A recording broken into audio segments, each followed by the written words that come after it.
Chair, and I recognize the gentleman from Montana, Mr. Downing, for 5 minutes. Thank you, Mr. Chairman, and thank you to the witnesses being here. There's been a lot of discussion as to whether the Federal Reserve has been too slow to cut interest rates recently, or whether the Fed was too slow to raise interest rates in response to the inflation crisis caused by the previous administration. So this hearing is particularly important to evaluate whether the Fed's current mandates are appropriate. There have been, to move on to something, there have been some calls to include combating climate change and racial disparities into the Fed's mandates. I was happy to see the Fed disbanded its internal climate committees earlier this year, because the Fed should not be in that a policy-making body on those issues. I'm going to start with Dr. Holtz-Aiken. Can you discuss why it's a bad idea for the Fed to devote resources to climate change and racial issues when resources could go to conducting monetary policy and supervision? It can't be effective as a policymaker in those areas, and it's not the authorities that Congress gave it. So it's neither something it should be doing nor something it can do. Thank you. Very generally, do you find that the central banks of other countries have similar mandates as our Federal Reserve, or are there notable differences?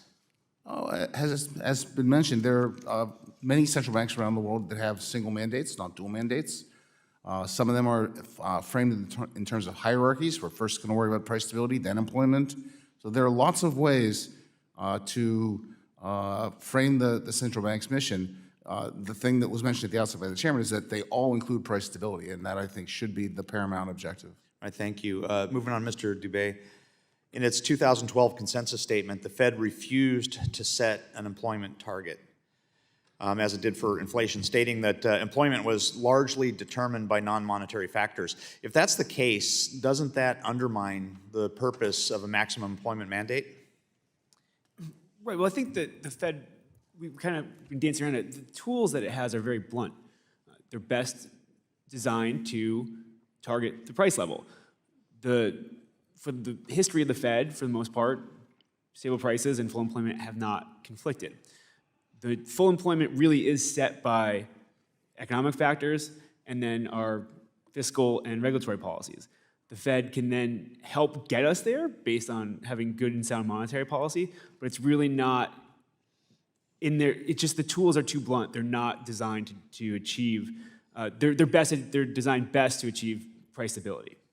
Thank you. Moving back to Dr. Holtz-Aiken. What happens when the Fed's mandates are in conflict with each other? How does the Fed prioritize? It's unclear, and that lack of clarity, I mean, it's going to end up being a discussion by the board, a decision that is released, and then in modern times, a chairman who tries to explain how they came to that decision. Minutes come out with a lag, so it leads to a lot of miscommunication with markets, and I think it impairs the overall performance of the monetary authority. All right, thank you. Thank you all for your responses. And Mr. Chair, I yield the remainder of my time.